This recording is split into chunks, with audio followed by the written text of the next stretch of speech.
So we'll have the Huntington Beach Forum via Zoom in October, and Steve from On the Mend is going to talk about how to age in place, things you can do to your home so you don't have to move. And then in November, our commercial team is going to speak to all those people that have kind of been wanting to buy commercial real estate, and how do you buy an apartment building? I think Larry, you own an apartment building, don't you?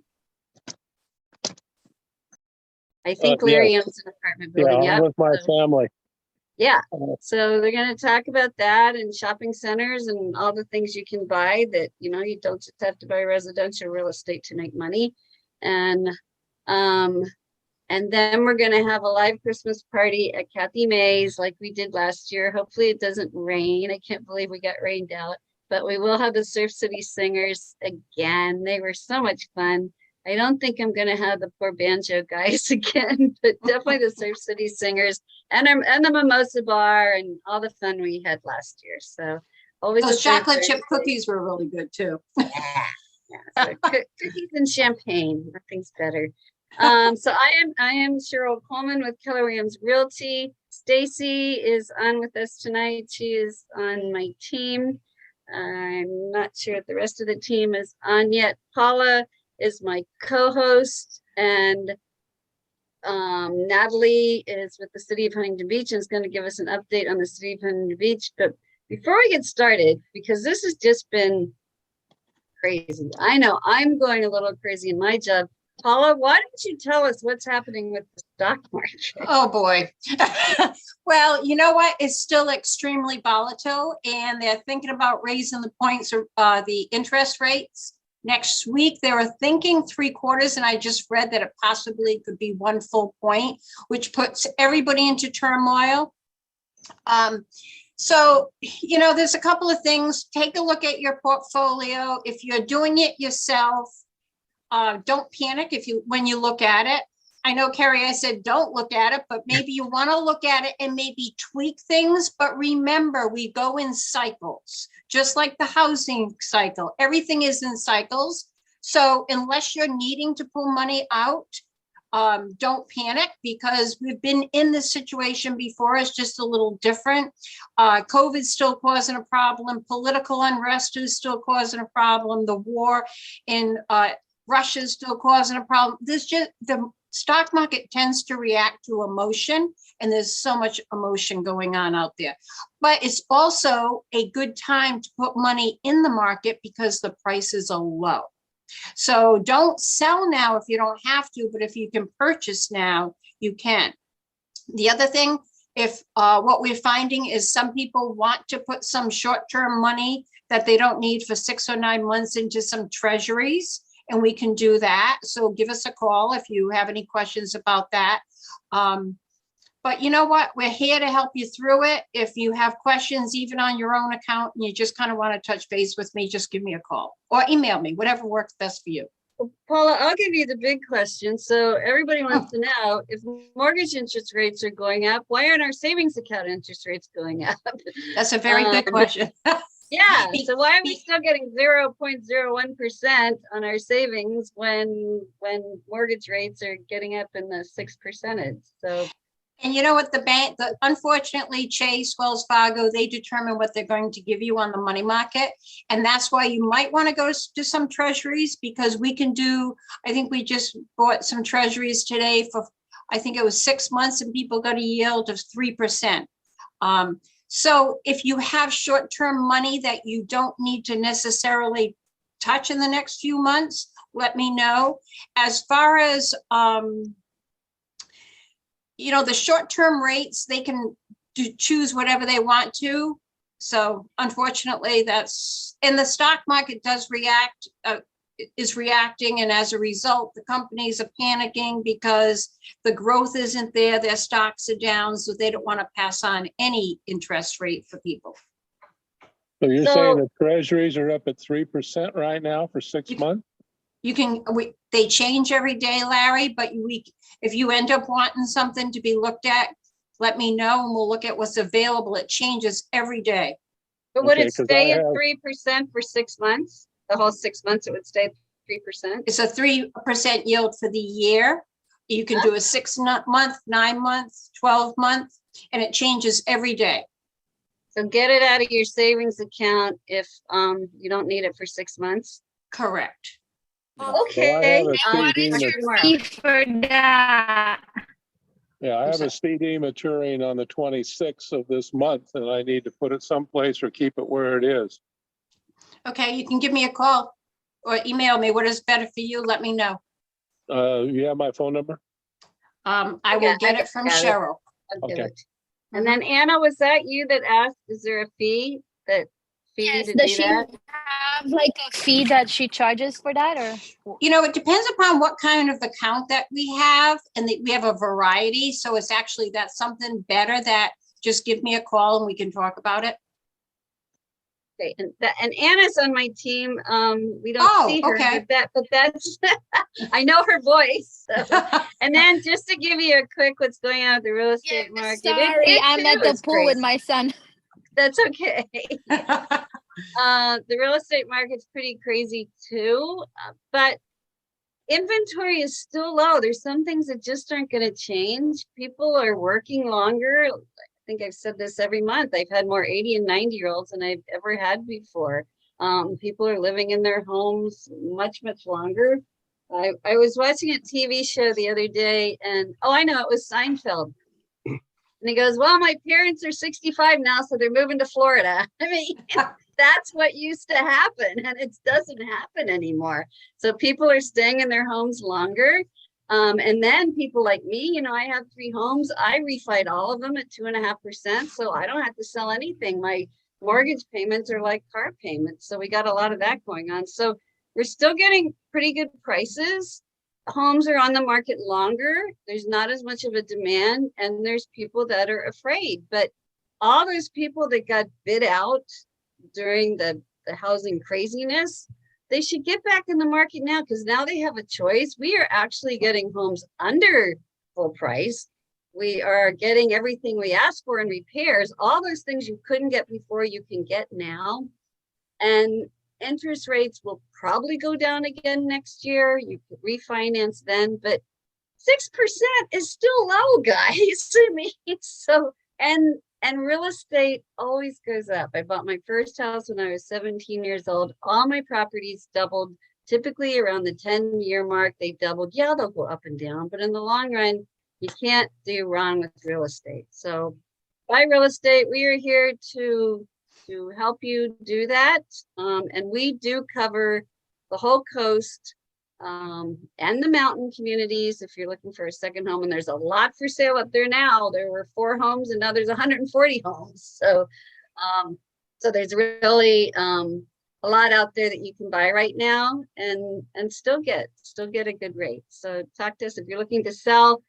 We will make your home look like a model home. We don't charge for staging, even if it's a vacant home and we got to fully furnish it. We don't charge to do that. No furniture, we own all furniture. So let us know. And we have some great homes on the market right now too, and some coming up. So if you are in the market or thinking about it, get in contact with me so I can tell you some of the off-market properties that are coming on the market.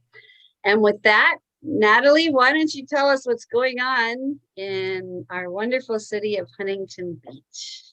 Absolutely. Thank you so much for having me, Cheryl. My name is Natalie Mosier. I'm a city council member in Huntington Beach, and I'm excited to see all of you again this month. I hope you're all doing well and have survived the heat wave that we had last week. I know that was a little bit crazy. And of course, it exacerbated our drought, although we did get some rain. But I did want to give some positive news, and that is with regards to our water consumption in the city of Huntington Beach.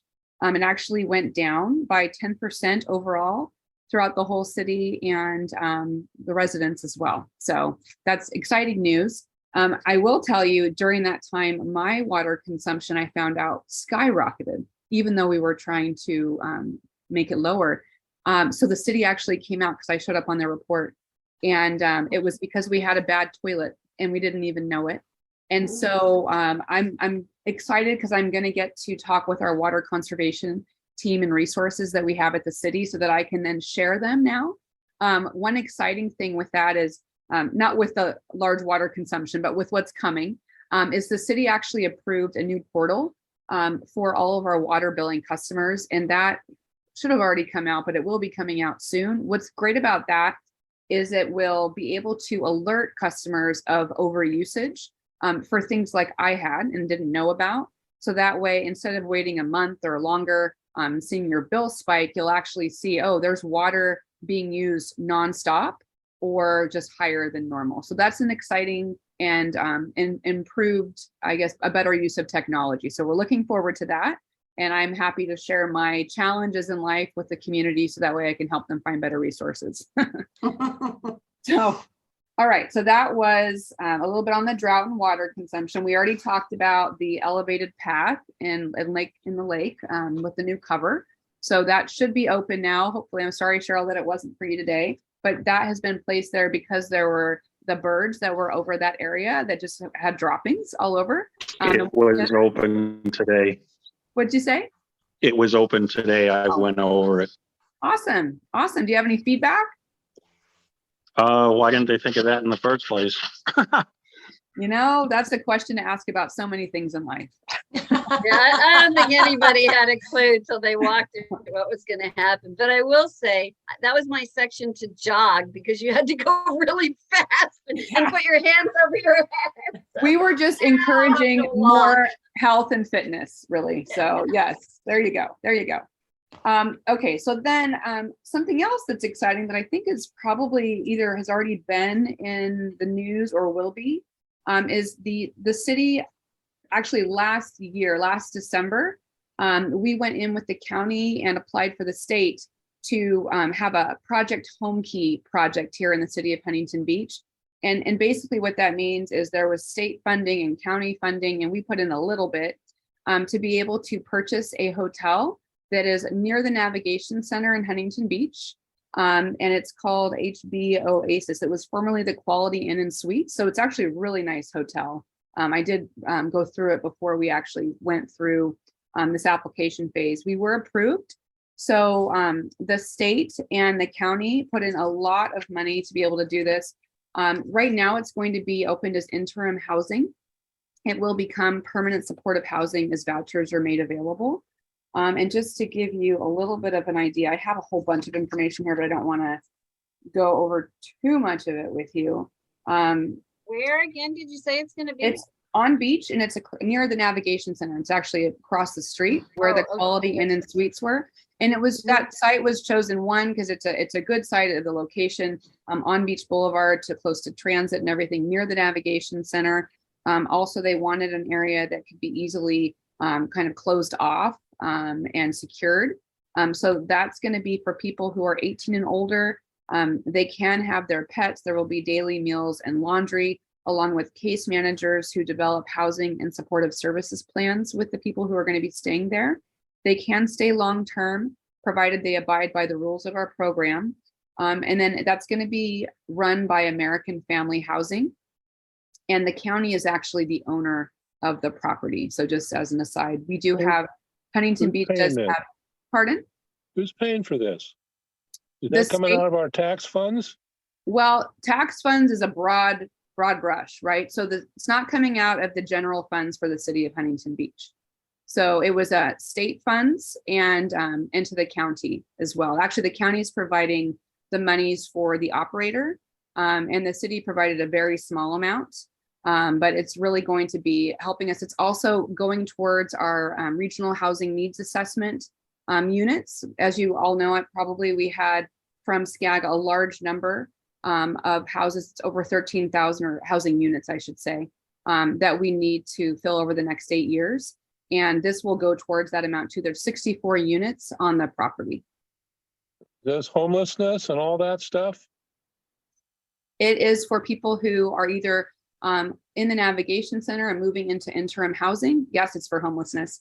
Or people I'm totally against it, for your information. What are you against? I'm against all this homeless stuff. And then you keep providing these things to people, and then they come looking for more and more and more. And I'm paying taxes on stuff that's going to people who are working for nothing.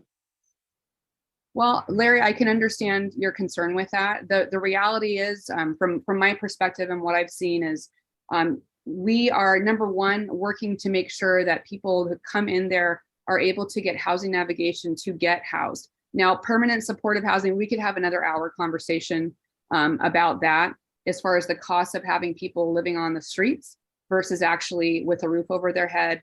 And there's many different scenarios for that. I can't put it all into one explanation here, but I can say you don't want people to be living on the streets either. We're trying not to be a magnet. I know that's some people's concern, that it'll be a magnet to the community. I can say that our most recent point in time count versus the previous one in 2019, the number of people that are unsheltered on our streets is down by 35%. So the efforts that we're making are working. It's certainly not perfect, but I totally appreciate, your opinion on that, and we can talk further about it as well. Why don't we just bus them all to Kamala Harris's residence, like Abbott's doing or Rick DeSantis is doing? I think they can handle them better out there, right? Right. Well, I'm going to send them to Newsom is what I was going to say. So I think the But one thing, Natalie, isn't it true though, that if we don't have these facilities, we can't tell them get off our streets. You have to have a place to send them. Otherwise they are, they're making camps. So certainly we'd rather have a place to send them to so that we can tell them to get off the street. I think, even like in Sunset Beach, they've got all these tents set up next to a playground. So if you have a place to tell them to go, you can tell them to go there. We did that. That's what that whole center was, near Slater and Beach. That was that purpose. And then if they didn't go there, then you can tell them to leave the city. Now you're adding a second place, and it's going to be a third and a fourth. And we're going to look like San Fran or Seattle. I respectfully disagree, but I would say you are correct about the navigation center being put there in order to be able to, one, help people and get them navigated to services and to housing more so, but also to be able to do what Cheryl said, which was to be able to enforce our anti-camping ordinances, and we are enforcing those. That doesn't mean you can just remove people from the city, though. We have to follow the laws. They have to follow the laws, and we're doing that. The thing is that there's more tools that we need in the toolkit than just having a shelter that's doing that. And so this type of option, especially when given funding from the state, and I know that is paid by tax dollars in the end, but not directly out of our city's general fund, that is going to help a lot of people. There's a lot of mental health issues. There's a lot of drug issues, and also just people who need to get back on their feet. What I will tell you is today I went out for 3.5 hours with our outreach team with the city and also with Be Well. We went to Linear Park down in Sunset Beach, which is what Cheryl was just talking about. We went to Warner and over by Lowe's, and we also went to Central Park. During that time, it was the first day that we've gone out to let people know about this type of a permanent, well, actually interim housing for right now that's going to be available. A lot of people were not willing to go to a shelter because they're afraid of different things. Maybe they've had bad past experiences. A lot of women don't want to go there. And so today we had 3 people in Sunset Park and Linear Park, or Sunset Beach, Linear Park, that all signed up to be able to possibly have the opportunity to go to this housing. And it's actually very exciting. We had 9 total people today in 3 hours. And the people that are over in Linear Park, our homeless task force has said in the past that they're people that don't want to go anywhere, don't want to leave. They offer them the navigation center. It's very challenging. They know the rules, they follow the rules, but they haven't wanted to do more. So in my opinion, this is a huge deal today because there were 3 people that wouldn't have gone anywhere else. And now potentially they're going to be able to get housed. And I spoke with a number of those people, and each of them this is the one thing I wanted to say about this, and then I'll move on to the next thing. When we say bust them out, do this to them, this is not one homogenous group. They're all a lot of different people. And I think we need to remember that too. It's important that our city, as the city of Huntington Beach, really maintain the quality of life of all of the residents, but that we also maintain the human dignity of everybody too. And each individual is just that. And the people that I spoke to today in Linear Park all had very specific stories. And I hope that they will be able to be helped by this, and in lieu of being in tents in the park. So, we're working on it. We welcome feedback. there's no perfect solution to all of this. It's very complicated, and it's much bigger than the city of Huntington Beach, than the state for that matter, and even, you know, the country. It's a big challenge, but I do hope that we can look at everybody when we see them there, not as a homogenous group that we should bus out of town. I think that the way that we treat people is really important. And, you know, I was actually mistreated by a resident today while I was out trying to do outreach, who was just really a mean person and a bully. And I think that it just shows we all have an opportunity, the way that we treat each other, regardless of the political side of the aisle that we're on, regardless of our opinion about these different issues, to think that we're all neighbors and we can just do better with the way we treat each other. So I'll get off my soapbox about that, but it's something that was kind of the top of mind today. It just seems like being homeless now is in vogue. I don't think any of the people that I spoke to today thought it was in vogue. These are people that have been homeless 2, 5, 10, 15, 20 years. All of them had been in Huntington Beach for at least 2 to 3 years, most of them much, much longer. All had different stories, different paths. And I don't think it's in vogue. I think that it's a larger conversation. There's many routes into homelessness, many tributaries in, and certainly there will probably always be people that, you know, some people that might want to take advantage of a system. I'm not saying that that's not the case, but certainly I'd say every person that I talked to today, I don't think you'd say that if you talked to them. I think I would. Simply, your key word is resident. If they're homeless, squatting on the street, they're not residents. Legally, they are, but Well, I understand. we're talking about socially and ethically. Ethically, they are not, and I object to that. I'm just my 2 bits. Got it. I'm sorry Thank about you. that. That's okay, Larry. You don't have to apologize about your opinion. That's fine. Very other opinions, but Natalie, I commend you for going out and talking to them, because some of them, you know, it seems a little scary sometimes. So to go out there and talk to them, I really commend you for doing that and listening to their stories, because they're not all the same. Yes, there are some that are on drugs and are just a mess, but there's other people that are truly in trouble and need help. So they all need help, but there's some that, you know, will take that help. So Doesn't the really term commend you resident for doing have imply a legal address in the city? So the people, let me say this in lieu of getting into the definition or the legal definitions of those types of things. I'll talk about the services that we're providing in the city, and also the services that are being provided in the city that aren't from the city too, right? Because this is going to be interim housing that's not just of the city. The people who we are providing connection to these services all have connections to Huntington Beach. So there's a number of different definitions of that. It could have worked here, you know, lived here for a period of time, or even like one of the people today, she's lived, I think, in the park there in Lanier for 2 years. That's considered a connection to Huntington Beach. She's there. Nobody else is going to help right now with that. We want to help her get her moved onto her feet. Mind you, I know your question is more about residents. I don't have the legal definition of that in front of me right now. But, you know, we want to be, if we make sure that the services that we're providing, we really try to provide those to people who have connections to this area. And if they don't have connections to this area, what we try to do is find out where their main connections are. Sometimes we'll get people train tickets home. We'll try to contact their family members if they're from out of town. We'll do all of those things. So our goal is to, if they are in this area, to help them, regardless of whether it's helping them here because they have contacts or connections here, or finding out where their main connections are from. And Well, if I want to register my car in Wyoming for $10 to avoid these California fees, they're going to ask me what's my address in Wyoming. What do I say? Oh, I don't have one, but I'm a resident.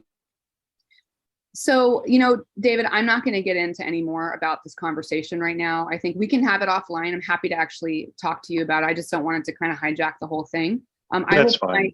I'll put my email though. I'm happy to have a conversation. But as a realtor, I can tell you, you can be a resident without an address. If you have permanently parked yourself somewhere, you are a resident. So you can be a resident of that park because that's where they've lived. So, but yes, I think we can move on. But thank you, thank you, Natalie. Sure. Okay, let's move on. Thank you.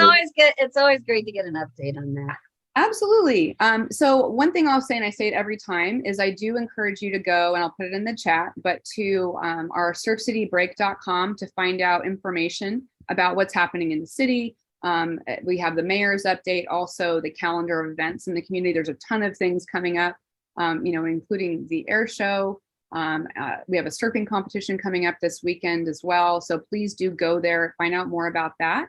Another thing that we're currently working on, and we've been working on it for a little while, is the kind of figuring out the redesign for our Main Street in downtown Huntington Beach.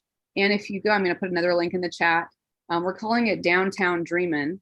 And we've been doing a number of storytelling sessions which are basically people coming together from the area, anywhere in Huntington Beach. You don't have to be just from downtown, where you can talk about your memories of that area. People have been talking about the Golden Bear and memories of the music in the past and all sorts of different things like that. Because what we want to do is take those memories, take those pieces and actually implement them in the fabric of things like the materials that we use, the benches that are there. So they're not just things picked up off of, a catalog, but maybe they're surfboards, maybe they're maybe the what's it called? The things that I can't think of the word right now, what you're walking on, the paving stones could be done in a certain pattern that actually reflected something about the community or things like that. So I put the website in the chat where you can find out a little bit more at surfcitybreak.com.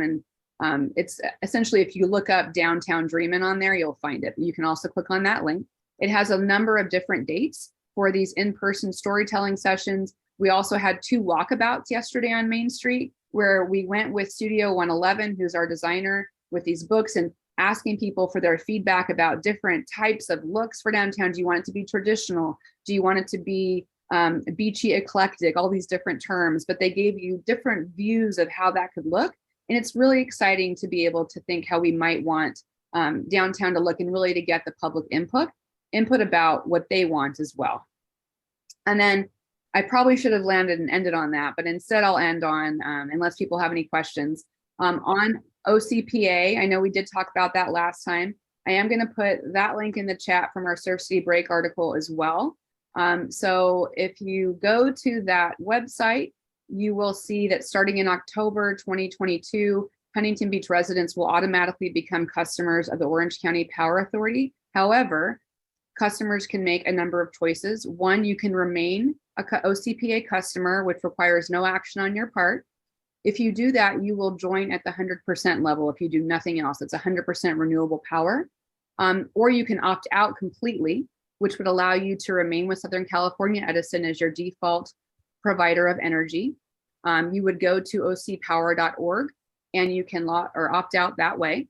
Another thing that you can do is you can also opt down. So you don't have to opt out. You can opt down to either the 69% renewable smart choice or the 38% renewable basic choice, which is the same as Southern California Edison's rate. So you can go find out more information via the link that I posted in the chat, but I just wanted to let everybody know, you do need to make that decision to either to opt out or opt down or do nothing. And you can always do this later as well. It just, you might have a delay in the change that you asked for if you are asking to opt out or down. Okay, my quick comment on downtown very quickly is, Please. even though I love cruising my car up and down Main Street, I'm willing to give that up. I think all of Main Street should be just gotten rid of and turned into a pedestrian promenade. All the parking spaces gone, just widen it like they do in Santa Monica. And I think it would be a far better use of the mishmash of going halfway, dodging around one barricade, coming back out. Just block the whole thing off and turn it into a pedestrian promenade. So I encourage you, you may or may not be able to go to one of our sessions. I think there will also be a survey that goes out to, we've heard what you've just said from some people, and we've also heard the opposite, right? At this point, I actually totally agree with you. I don't, however, think that's where it will land. But I do encourage you and everybody else to provide your feedback and input to the city at these storytelling sessions or via survey as it comes out. I think at this point, what it's looking like, and it's not firm, but that the second block will become a more permanent promenade that is still flexible, because we want to still be able to allow the parade to go through and also emergency vehicles to move through as well. But we're looking at something that would essentially look permanent for the second block, but also have the first and third block have consistent design features. And so that way it would all work together. I definitely hear what you're saying, though, as far as wanting the entire street closed off and created as a promenade. Again, I think that it will probably land on the second block with a consistent design and flow through the rest of the streets. And we are working as a city and also relinquish, or having the state or Caltrans relinquish PCH, so that essentially at some point, hopefully we'll be able to also kind of own, and which will also require maintenance of PCH for a certain section. And what we'd love to do is be able to actually have the pier all the way back down Main Street as really all this one section that we can program and design so it all works together. But that is a little bit further out. But thank you, David, for your feedback on the Main Street Promenade. So it'd be more like Tuesday nights. I mean, I love Surf City nights where it's all closed down, and that's the only time I go there. So I don't know when you can drive. So that Surf City Nights has first through third block closed down. So that's kind of more what David's talking about. What it's looking like is we would probably have second block more permanently closed down like it is now, but actually looking nice and beautiful, actually, and being really an attractive place to welcome people, both locals, residents, and tourists alike. But what you're talking about with the first and third block for Surf City Nights, we would still be able to close those parts down as well, but more temporarily like they're being done now. But they will have a better look and flow once all of this is done. Just as an aside, though, the design phase will take a bit. Then it has to get approved by City Council once the presentations about different options happen.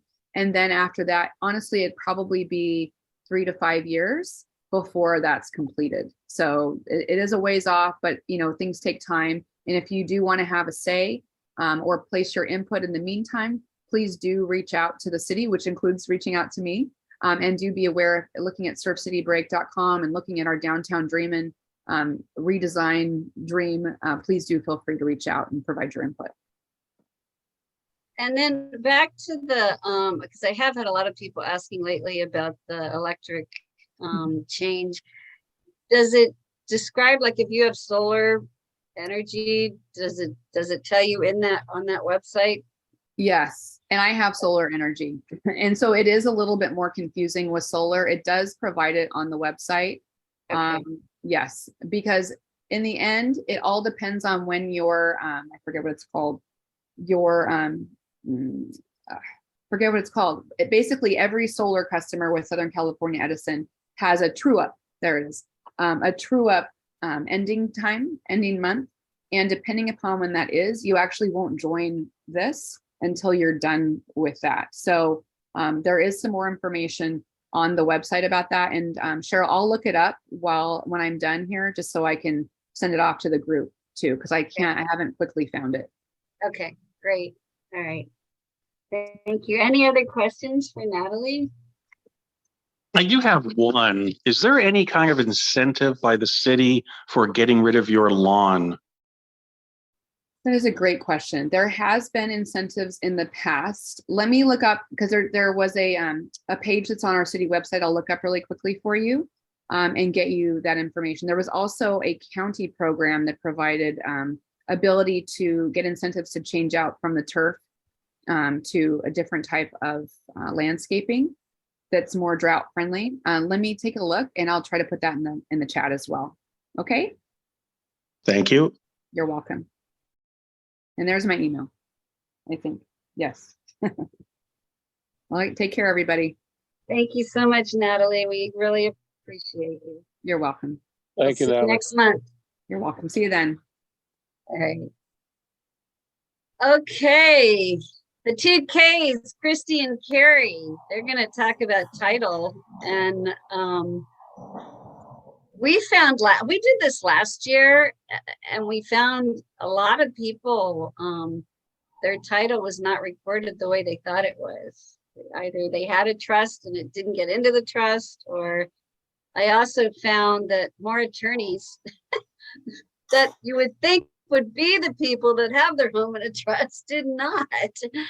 And from talking to an attorney, he said, well, you know, it's like doctors. You're the last person to treat as yourself. Said the same thing. We have one. We just haven't gotten around to signing it. But Kristi's going to talk about how important it is. And then Kari's going to talk about the fact that if you like have your title in an LLC, which you thought, well, that'll prevent me from getting sued. But guess what? You might not be insured at all when you do it that way. So sometimes you're trying to prevent one thing that just causes problems with something else. So Kristi, let's start with you and tell us why title is important, first of all, and having title insurance. And Kristi is with Kristi Wry with Orange Coast Title, and she is my favorite and exclusive title rep, actually, because we have her do all our title work on all the properties, and she's amazing. She really knows her stuff. So Kristi, take it away. Thank you, Cheryl. The feeling is mutual, you guys. Cheryl is loved by everybody over here at the Wry Team headquarters. So my son adores her, and he actually has trying to squeeze me out of the Superstars little stinker, but no, he absolutely loves you. And so title insurance is critical. I cannot imagine purchasing a home or any type of real estate and not getting title insurance to protect my assets. And you know, you get insurance for your car, you get health insurance. I mean, you get insurance on your pets. You know, you get insurance for just about, I mean, anything that you can get insurance on, pretty much people do it. But it blows my mind when I have someone call me and say, yeah, so we're going to structure this as a sale, but we're just going to do it. I'm going to help with the contract with the buyers. The buyer doesn't need insurance. And I'm like, whoa, stop. Okay. Can I ask a question? Sure. I said, is this like a $10,000 piece of vacant land out in the middle of nowhere? Because that I could see. Okay, fine. No, it's a house. Why? Okay, what are they buying it for? Oh, $750,000. Well, $750,000. That's actually a good deal, but still, $750,000 is a huge chunk of change. When was the last time you paid $750,000 for something and did not get a safety net, right, to protect your assets? So believe it or not, you guys, this happens where people, because they're getting a good deal, they're like, let's just forget title, escrow, let's just do this, you know, off on the side. And so down the road, what happens is that buyer now starts putting money into the property, adding improvements, turns around and is like, I'm going to flip it and I'm going to make a killing because I didn't pay money for insurance. Puts it on the market, gets it into escrow, title then, because now the incoming buyer is going to be purchasing this property for $1 million, right? Because they did all these, it's a flip, right? Title runs a report and we find federal tax liens, we find child support lien, we find defects and liens on the chain of title. And now the buyer's like, whoa, those aren't mine. Or the seller's like, those aren't mine. That's from the guy before. Well, those liens follow the property. They follow the property. They don't fall off because that owner deeded off. Does that make sense, guys? So if you're ever going to add someone to the title of your property, you've got to make sure, or if you're going to be brought onto title with someone, maybe you're buying a share of their interest, they're going to bring you on and you're going to be partners and you're going to own 50-50 or whatever the case may be, and you don't have a title search done, you have no idea what, I always say, the junk they have in their trunk, you know, the skeletons in their closet. You don't know because you didn't do the due diligence, get a report to confirm what's on the chain of title. And so the only way you can get insurance to, you guys, is if there's a sale. So if I add Kari onto title with me, because we're the KK team, right? If I add Kari onto title with me and I don't it's not a monetary transfer, it's a gift, I bring her onto title with me, then I can't get insurance for that, or Kari can't get insurance for that, because I brought her on as a gift, zero monetary transfer. You only get insurance if money has exchanged hands, because we're insuring your investment. Now, if Kari paid me money to come on to title, and she didn't have the wherewithal to think, how do I protect myself? And she does it without consulting either an attorney or a valuable, knowledgeable real estate agent, such as Cheryl, I'm pointing out her picture, then Kari made a decision, an educated decision. Does that make sense? And Kari, I know you see this in your line of work all the time, right? Paula, I know you see this in your line of work. Whoever deals with money and people's livelihoods, Cheryl, I know you see it, that people do things willy-nilly without getting educated and talking to a professional. So just to clarify, title insurance, because a lot of people say, well, God, I transferred that property to my brother, so I want to get title insurance for that transfer. Did your brother pay for it? Did he buy you out? Did he buy your portion of your ownership? No. Well, then it's not an insurable transfer. Well, how do I protect myself? Well, you could have done some research prior to the transfer. Now that the transfer is done, it's a done deal. So guess what? If your brother owes money to the IRS, Franchise Tax Board, American Express, Citibank, they're the repeat offenders in terms of filing judgments against people. So pay Citibank and pay American Express, okay? Then there's a judgment that gets recorded, and it now attaches to any property that you own within that county or come into ownership of. So guys, if you bring someone onto title and they've got that kind of junk in their trunk, you just affected your chain of title. They attached to your property. And now you want to go and sell the property, those are going to show up on the report. And let's say Kari deeded off. I brought her onto title. Maybe I needed her for refinance purposes or something. But she didn't deed off till a couple of years later. And in the meantime, she got into some type of fender bender, so someone's suing her, or she didn't pay her American Express bill, or she didn't pay, what's even worse, the IRS or the Franchise Tax Board. I go to sell this property. Kari is long gone. We're not business partners anymore, or whatever the case may be. And I run the report comes in, and I find out she's got a $150,000 IRS lien. I'm stuck. It attaches to my property, and if I want to sell, I've got to pay it. So be very careful when it comes to the title of your property. Don't create issues for yourself. Make sure you get educated before doing anything, changing the way title is held. So then I'm going to talk about what Cheryl was saying, people who don't know if they really have ownership to their property. I'll tell you, a lot of times what happens is when people refinance, they have their property in a trust. The lender says, you know what, Cheryl, you need to take your property out. We need to take the property out of the trust because we do not loan into trusts. Which, knowing what I know, I'd say, Cheryl, go find a different lender. Go find a lender that will, because they're out there. Do not leave yourself vulnerable. God forbid something should happen during the process of the refinance, and they've taken the property out of the trust just so that you can get the loan done. And they say, when afterwards, you can put the property back in the trust. And oftentimes that does not occur, unfortunately. So Cheryl takes her property out of her trust. They do a refinance. Cheryl sat with the loan officer and his notary signing all of those documents to consummate the loan. They get the loan documents recorded. He's telling her, Cheryl, we'll just put it back in the trust after we do the loan. We'll just put it back in the trust. Cheryl, being a real estate agent, knows better that, well, wait a minute, who's going to prepare the document? Who's going to record it? I need to sign it. She's going to know she needs to sign something, but your average Joe, they have not a clue. So if it's an average Joe sitting with that loan officer, and that loan officer is telling this average Joe, hey, don't worry, we're going to take it out of the trust, don't worry, but right after the loan is done and everything, it'll get put right back in.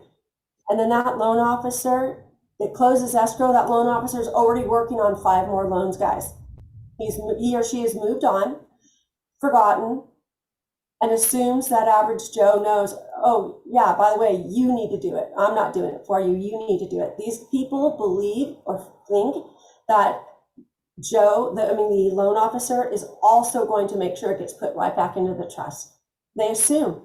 They think it happens, and it doesn't. I know a guy, he is a multi-millionaire. He owns multiple properties. He has a venue out in Palm Desert, somewhere out there, that he rents out for weddings and stuff like that. It's a mansion. It used to belong to some famous actress from the 50s, 40s. So he's redone it, brought it back to its, as if she owns it. You walk in and it's like, oh my God, it's crazy. But he rents it out for events and weddings. And my son is getting married. So I thought, what the heck, I'm going to check it out. But I didn't have the address. So I ran his name, not thinking I'd find it, because I know this man is educated. He's rich. He's going to have all of his properties in at least an LLC.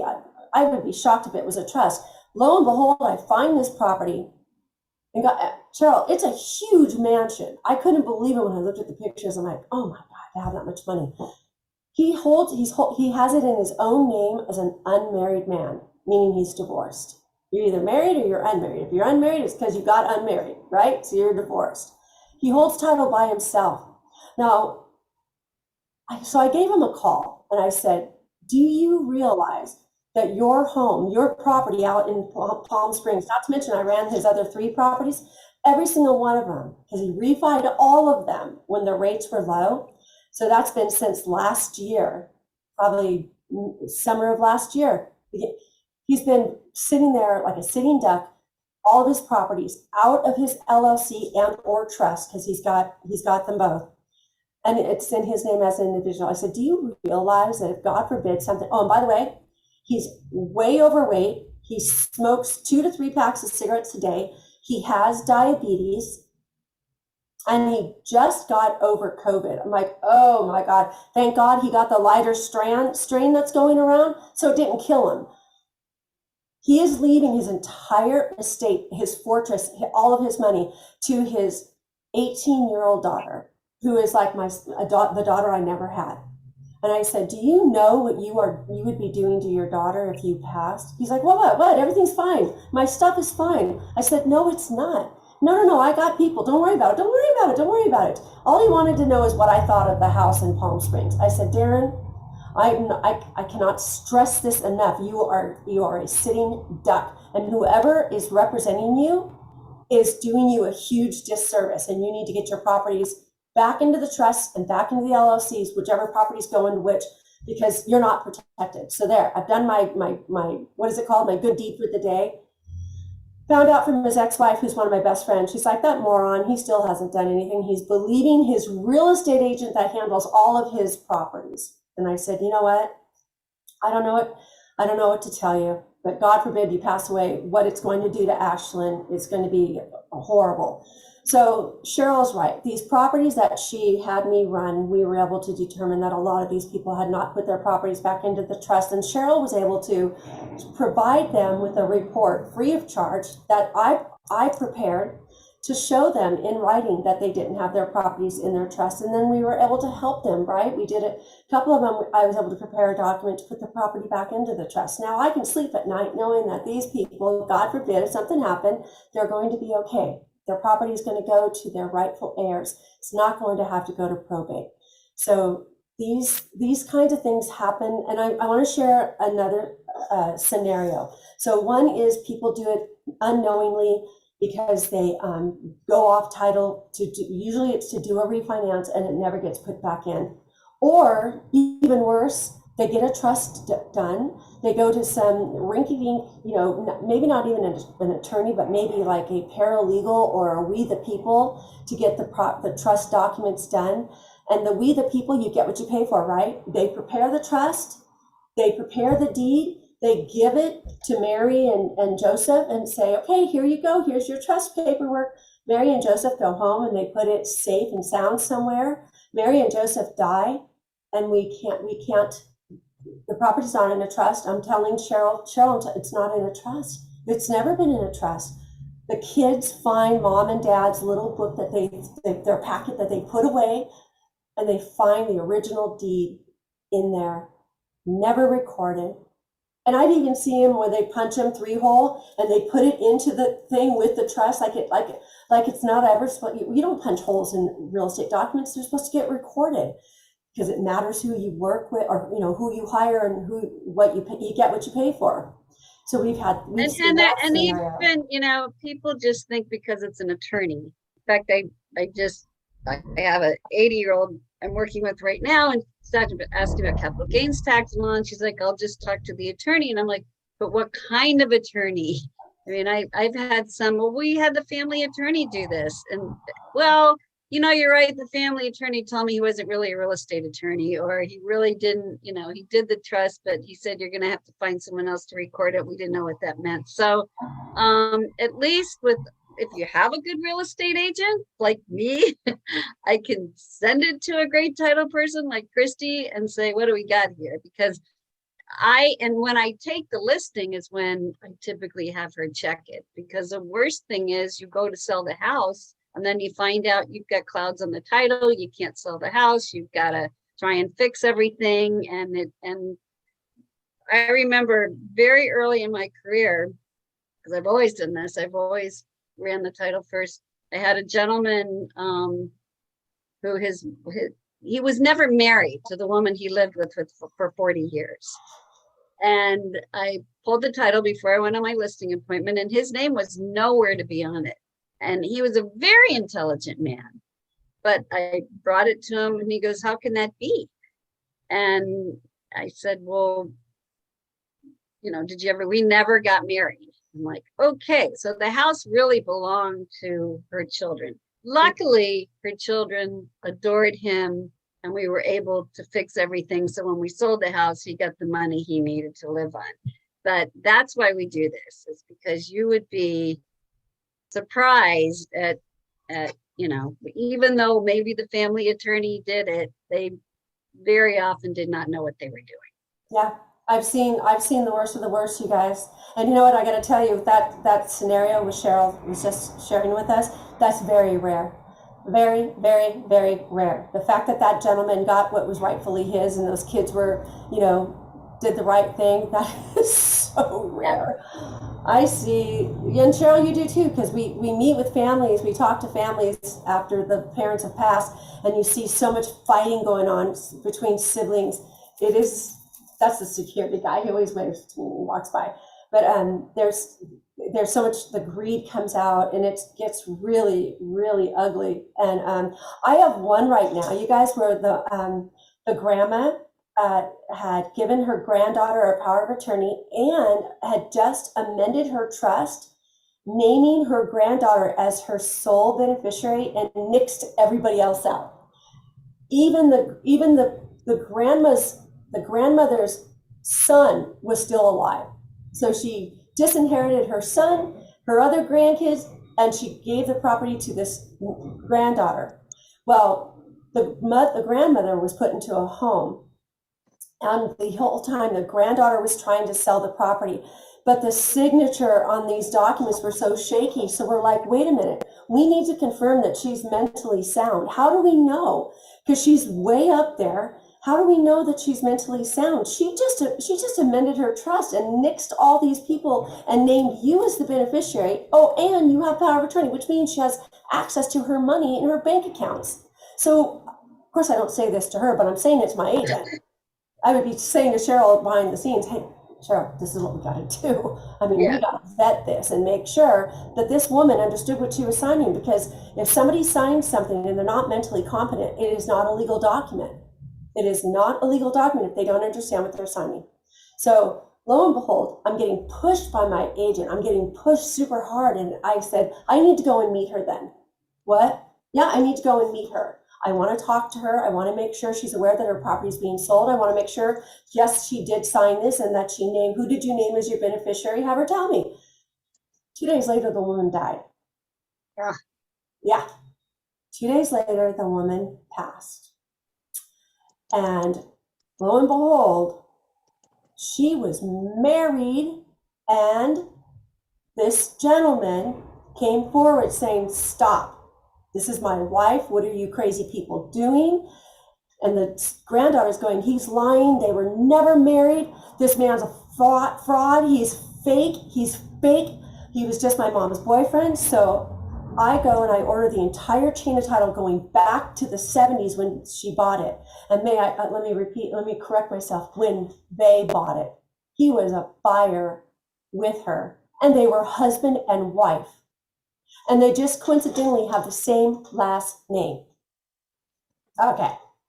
So I told my agent, I go, stop the shenanigans. You need to go to court.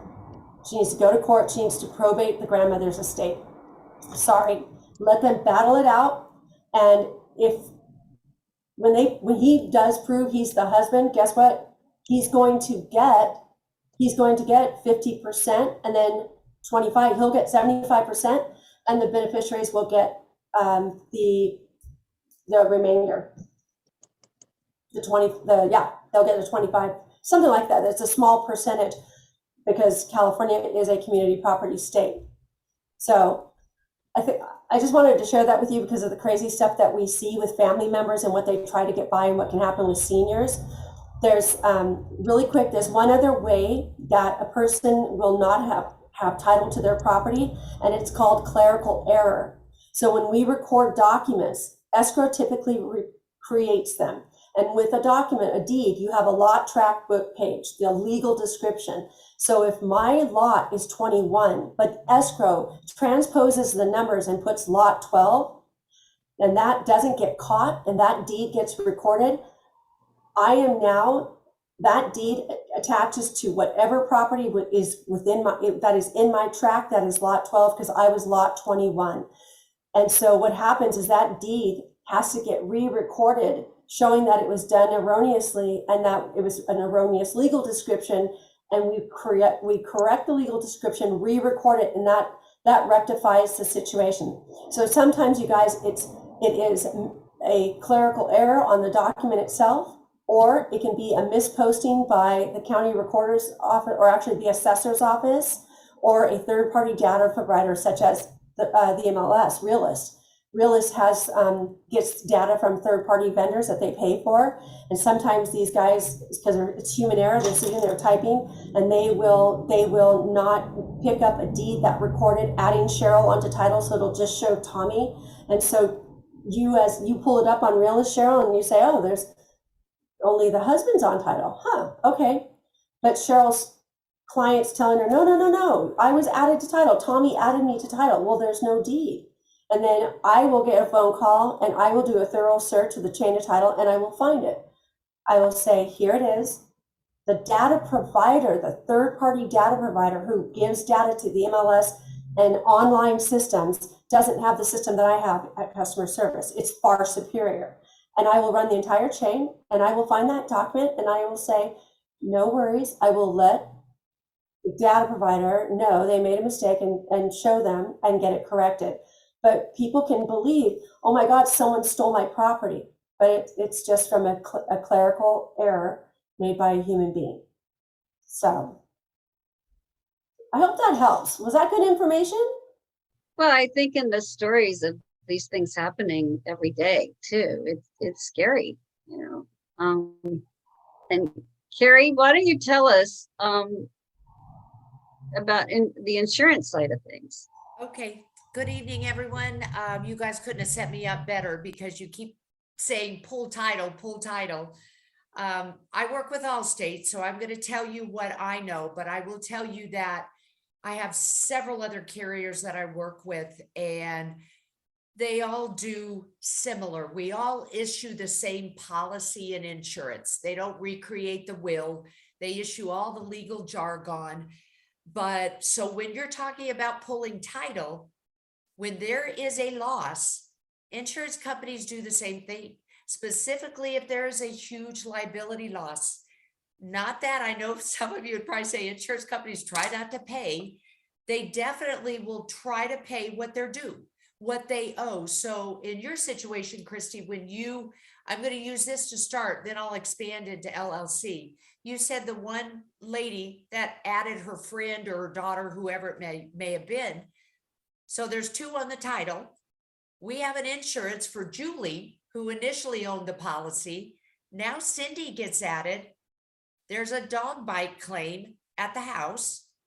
We have a policy for Julie. Insurance pulls the title. Cindy needs to be represented too. We are not going to represent Cindy. She is not on our policy. So every attorney, well, not, I shouldn't say every, most attorneys are smart enough. They're going to sue everyone to see who has the deep pockets. So I don't even remember who I had my names were, but the initial gal, we have her homeowner policy. We are going to represent her. The other gal is going to be sued as well, but she is not on the policy. Guess what?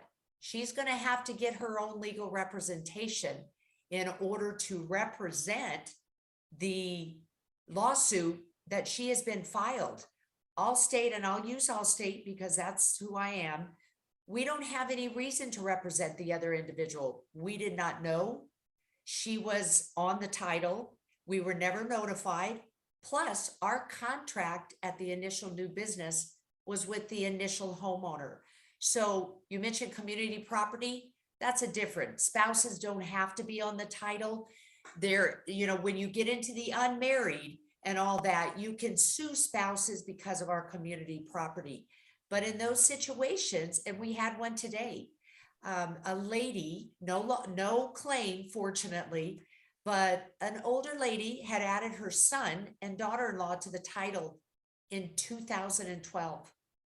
We were just notified today that we needed to update the insurance policy to accommodate the son and daughter-in-law in the event there was a claim and they were sued. And really, it's the liability.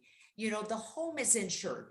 The property is insured. There's not going to be, from what I got from my claim partner, there should not be an issue on the home. If it burns down, the home is going to be rebuilt. We've been paying insurance, but it's the individuals that are on title. So let's take that situation over to the LLC. The gal initially, she didn't add a friend, but she put it in an LLC. Okay, so the LLC has managing members, and now the title says Cheryl Coleman LLC. So there's a liability loss at the property. We have a policy in Cheryl Coleman. We are going to represent Cheryl Coleman, but an LLC is a completely different entity.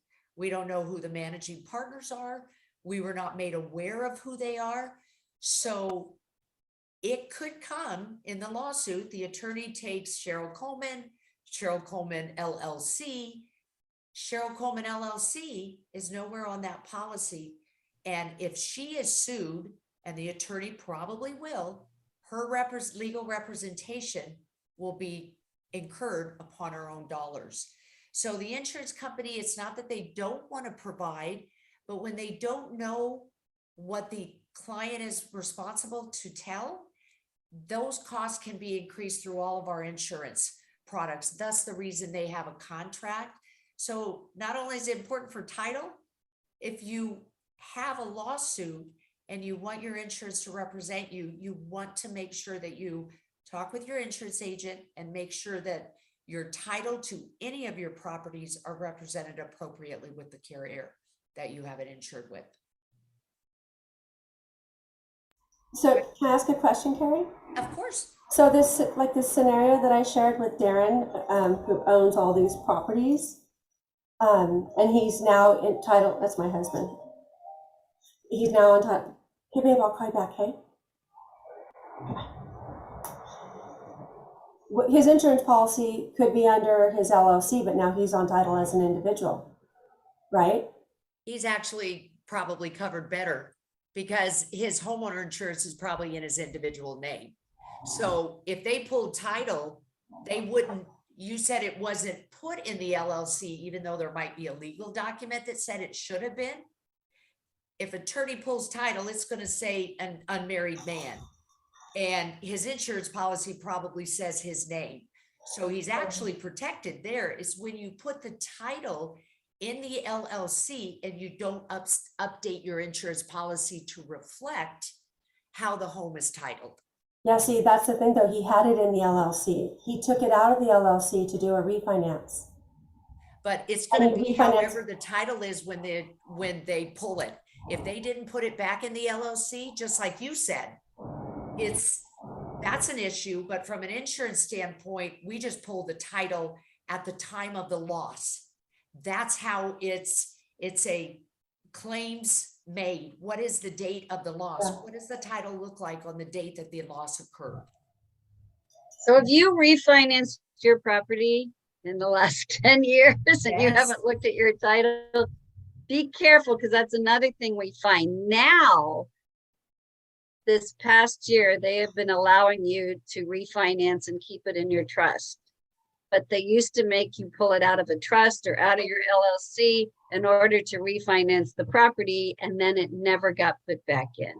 So that's another reason we're doing this. I did put in the chat box, if you'd like a free title report, just email me your address, Cheryl at levensocalhomes.com, and we will get you a whole little booklet that even shows your documents. And Kristi will review it.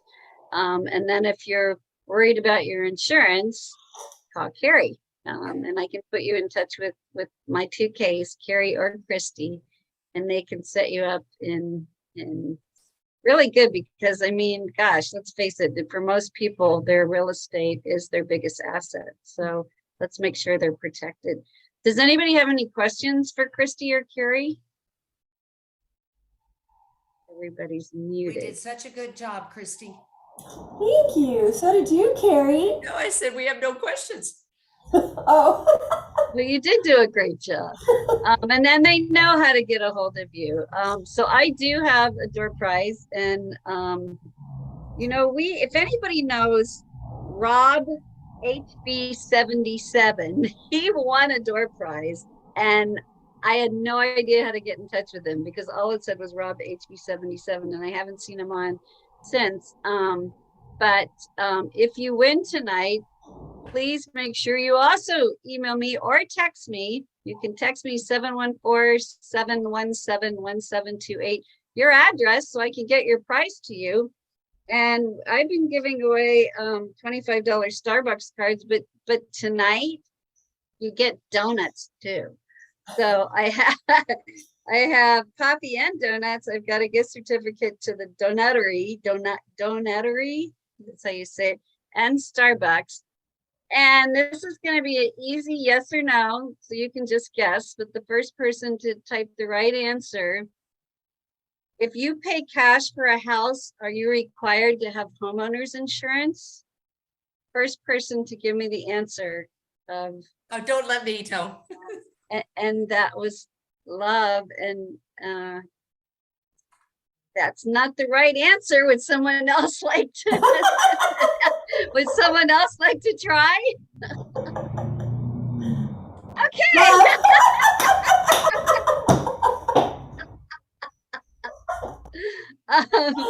Oh my so gosh, I'll that give was you credit. great. We're still quicker than everybody else. It is the mortgage companies that require the insurance. Should you have insurance? Absolutely, you should have insurance. But a cash buyer could go in and say, I don't want anything. I don't want title. I don't want homeowners insurance. And I think they're dumb to do all of that, but I've seen it happen. But it is the mortgage companies that require that. So Love, I see you every Wednesday, so I will bring your certificates with me. I can't believe it. Nobody was on the chat. No, you were, well, everybody came in a little late, but you're yes, and then you're no. You corrected yourself quicker than the next person, so that goes awesome. to you. So, I figured might as well put no since Yeah. I know that's the answer. Oh if it's not yes, it's got to be no. And I wanted to tell you guys a few things that are coming up. I know you all get my emails, but we have the chili cook-off in Sunset Beach, September 24th, at 11 to 4. It's only $10. The proceeds go to local kids in Huntington Beach and Sunset Beach and Seal Beach that need scholarships to go to higher education. So join us, or if you have, we have a fabulous live auction. We've got some really great prizes.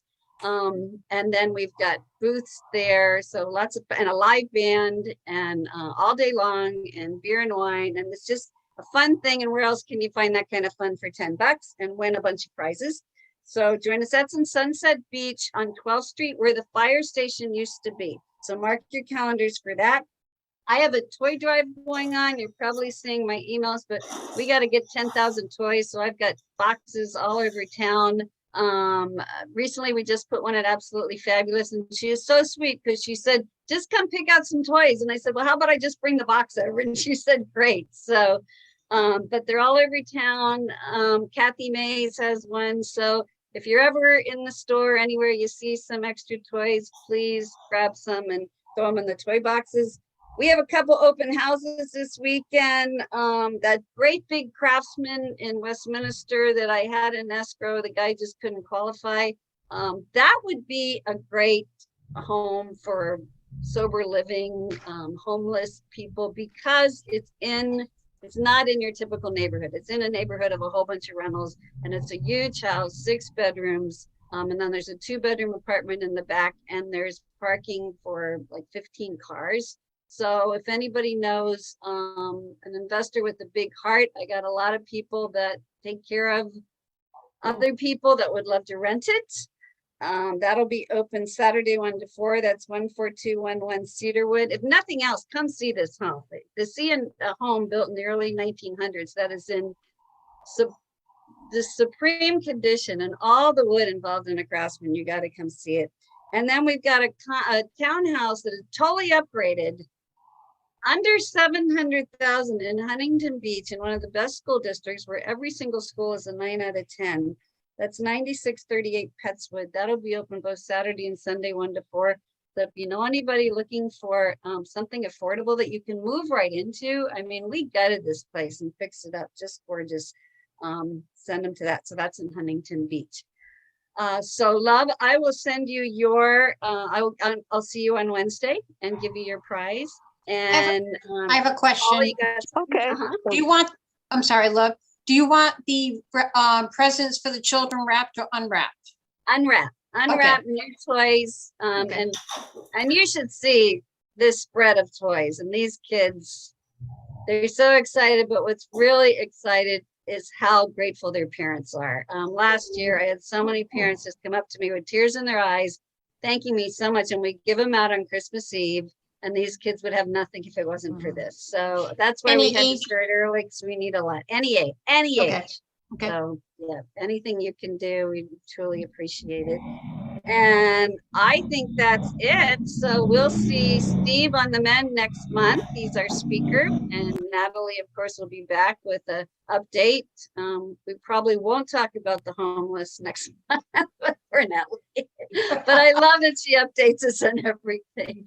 So anybody got any other questions for Kristi or Kari? I am going to leave the chat box up for a while, because I know that we have my my email address in there, just if you want a title report, but also Natalie put some websites in there. So just go ahead. I'll leave it up if you want to click on those websites to get that information, or write down my email. I think all of you have it, but we'd be happy to get you a title report. Just email your address. Okay. So thank you. With that, great to see Cheryl, everybody. There was a question, Deanne Barry asked about trust on the insurance. So I did answer that in the chat box too. Okay. It's a little bit different than LLCs, but call your carrier and they'll add it as an additional insured, or they should. Yeah, and a lot of people have their home in trust. So it really depends on what kind of trust, but it is really, everybody should have their home in trust. It avoids probate. Just make sure it's recorded properly. And Cheryl, don't you have a slew of trust attorneys that you could recommend? Tried and true. I do. We have a few trust attorneys that are very good. And if you don't have a trust, or you just need your trust updated, we even have a paralegal, but he works with lawyers that do trust, and he does them for $1,500. So I mean, that's affordable to keep yourself out of probate. He just updated my trust. Yeah, he's very good, and it saves you a lot of money. So, okay. Well, with that, yeah, if you need anything, we have all the resources. Just text or email me or call me. All right. So everybody have a great evening, and we will see you next month, if not sooner. Right? Thank you. Bye.